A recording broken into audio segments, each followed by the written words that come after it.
Welcome. In this video, I'm going to use the limit definition of the derivative to prove the chain rule. So we're going to begin by considering functions g and f, assuming that g is differentiable at some constant a, and f is differentiable at g evaluated at that a. Now let our composition of functions h equal the composition of f with g, so f of g of x. Then using the limit definition of the derivative, h prime of x is equal to the limit as x approaches a of h of x minus h of a divided by x minus a. Of course, we know what h of x equals. It's f of g, so let's go ahead and make that replacement. I'm going to write down anything I'm not changing, so my limit notation is unchanged. But instead of writing out h of x here, I'm going to write out f of g of x. Similarly, if we evaluate h at a, then we have f of g of a, and I'm going to put that here. All right, so this step is literally from here to here just by how h is defined. Now for this next step, we're going to take a little bit more of a leap here. So for this next step, I'm going to multiply by 1. And you can always multiply by 1 and add 0, and I'm going to do that in a really special way. But before I do, I need to write down everything else.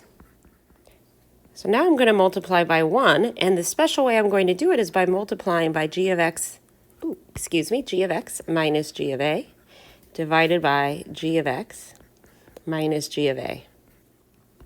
So this here, and I'll make this blue so it matches, is me multiplying by 1. Okay, so now I can rearrange things a bit. I'm going to write this as the limit as x approaches a of f of g of x minus f of g of a over g of x minus g of a. And then here I have times g of x minus g of a over x minus a. And then let's use a rule of limits. That is, I can write this instead of the limit of this product. I'm going to write it as the product of limits. And to save space, I'll do it in this step. So this is times the limit as x approaches a. Now, I want to point out here what's happening. As x approaches a, I think we'd all agree that g of x is approaching g of a. So really what I have is the limit as g of x approaches g of a of f of g of x minus f of g of a over g of x minus g of a times the limit as x approaches a of g of x minus g of a over x minus a. So why is this important? Well, let's start with the easy one.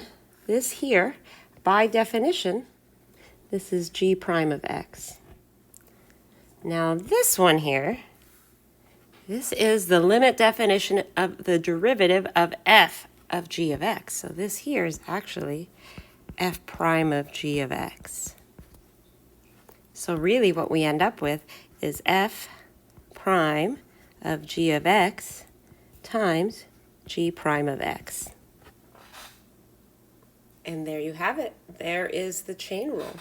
So what we demonstrated here was that the derivative with respect to x of f of g of x is equal to f prime of g of x times g prime of x, using the limit definition of the derivative.